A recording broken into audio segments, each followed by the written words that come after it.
उर्दू खबरनामे के साथ दिल्ली के स्टूडियो से बराह रास्त मैं आपके साथ आसिफ रशीद और मैं गौहर कुछे। तफसीलात से पहले सुर्खियों पर एक नजर। खवातीन के खिलाफ जराइम के लिए हुकूमत की जीरो टॉलरेंस पॉलिसी, गिरावने जुर्म को रोकने के लिए जामिया और मरबूत कार्रवाई की जरूरत, एलजी मनोज सिन्हा का बयान। खराब मौसम के बीच जिला किश्तवाड़ में पत्थर और पस्सियां गिरने से रिहायशी मकान जमीन बोस, एक नौजवान की गई जान, दूसरा जख्मी, इंतजामिया पर लापरवाही का इल्जाम।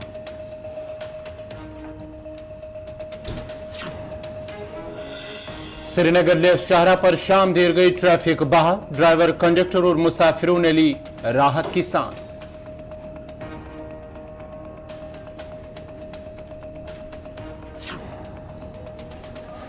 डूरू मॉडल अस्पताल में तिब्बी अमले की शदीद कमी से मरीज और तीमारदार बेबस, अस्पताल में कामकाज बुरी तरह मुतासिर, तिब्बी अमले की तैनाती को यकीनी बनाने का मुतालबा। सयाहती मकाम गुलमर्ग के अफरवट में ताजा बर्फबारी, मैदानी इलाकों में मूसलाधार बारिशों से सड़कें ज़ेरियाब, चलने फिरने में आवाम को मुश्किलात का सामना। और शुमाली कश्मीर के कुंजर में आग की होलनाक वारदात, एक रिहायशी मकान खाकस्तर, शादी का सारा सामान चंद मिनटों में राख के ढेर में तब्दील।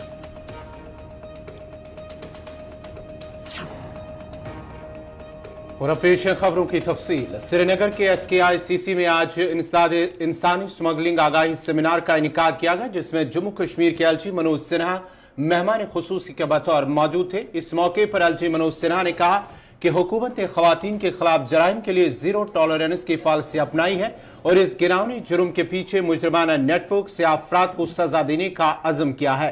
उन्होंने कहा कि इस जुर्म को खत्म करने के लिए हमारे मरबूत रद्दअमल को कमजोर ग्रोहों जैसे बच्चों, खवातीन, मजदूरों, बेघर अफराद पर तवज्जो मरकूज करनी चाहिए और इस बात को यकीनी बनाना चाहिए कि उनकी शनाख्त और काफी हद तक तहफ़्फ़ुज़ हो। लेफ्टिनेंट गवर्नर मनोज सिन्हा ने मजीद कहा कि कानून नाफिज करने वाले इदारों, सिविल सोसाइटी के ग्रुप्स, नौजवानों और मुआशरे के हर तबके को इस मसले के बारे में बेदारी पैदा करने, लोगों को इस्तेसाल से बचाने, उन पर तशद्दुद या जुर्म का मौसर तरीके से मुकाबला करने और मुजरिमाना नेटवर्क को खत्म करने के लिए मुतहद होने की वक्ती तौर जरूरत है।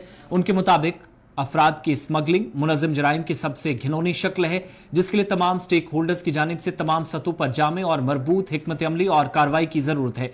मनोज सिन्हा के मुताबिक हमारी छोटी सी कोशिश कई लोगों के मासूम जानों को इस्तेसाल और जुल्म तशद्दुद से महफूज रख सकती है।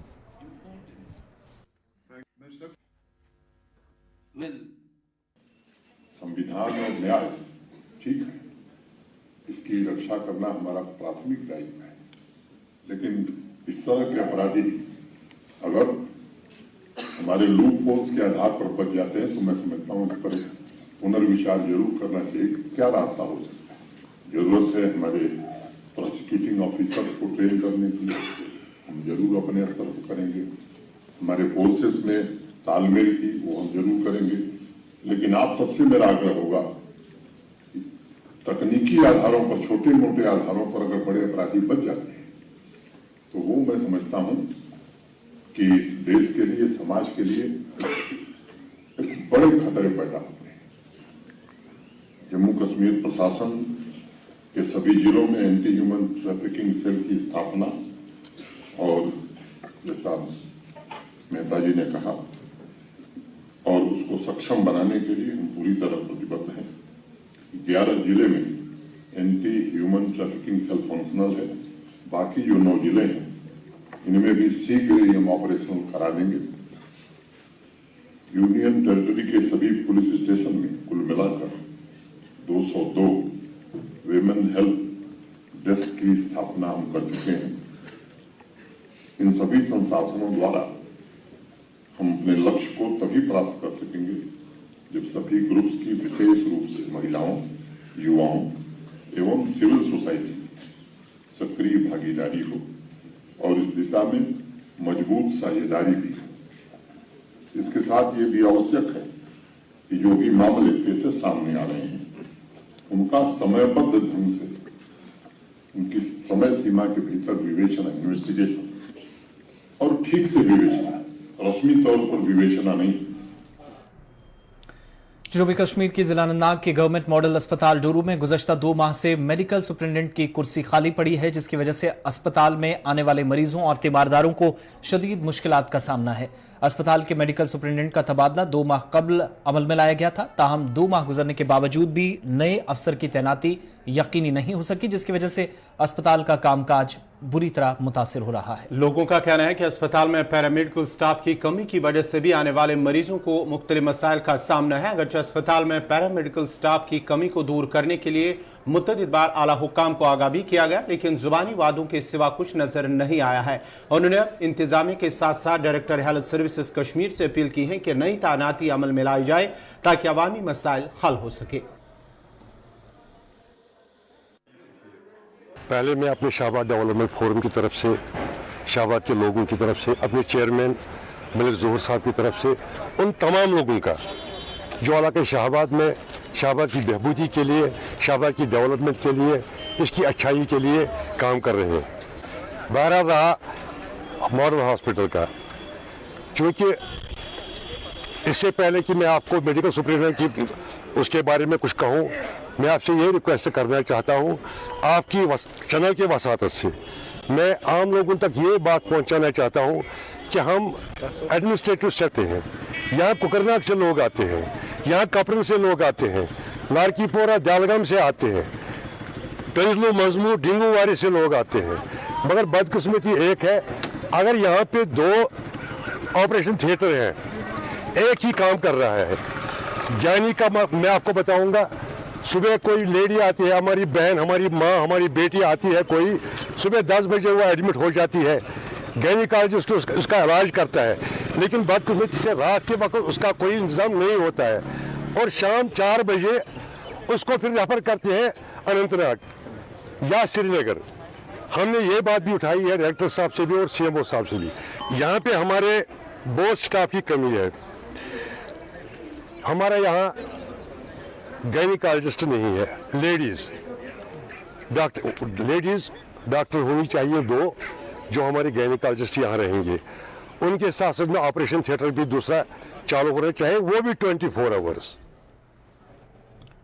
त्राल के बसवानी गुजर बस्ती इलाके में कायम गवर्नमेंट अपर प्राइमरी स्कूल में जगह की कमी की वजह से अमले और जेर तालीम बच्चों को मुश्किलात का सामना करना पड़ता है। मकामी लोगों ने कहा है कि स्कूल तक राब्ता सड़क भी नहीं है, जिसकी वजह से बच्चों को स्कूल पहुंचने में काफी मुश्किलात पेश आ रहे हैं। मकामी लोगों के मुताबिक खराब मौसमी हालात में रास्ते में कीचड़ जमा होने की वजह से भी स्कूली बच्चे स्कूल तक नहीं पहुंच सकते। उनके मुताबिक बच्चों को जहां पर तालीमी सरगर्मियां मुतासिर हो रही हैं, इसके अलावा भी दीगर कई मसाइल का सामना है। महकमा तालीम के जिम्मेदारान से स्कूल के नई इमारत तामीर करने और दीगर मुतालबात को फौरी तौर हल करने और मांगों को पूरा करने का मुतालबा दोहराया गया।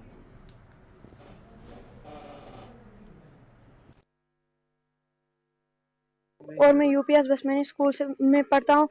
हमें यहाँ पे खेलने के लिए ग्राउंड नहीं है, रास्ता नहीं है। यहाँ पर हम जब बारिश होती है हमारे जूते यहीं पर रह जाते हैं रास्तों में, फिर हमें नए जूते लाने पड़ते हैं।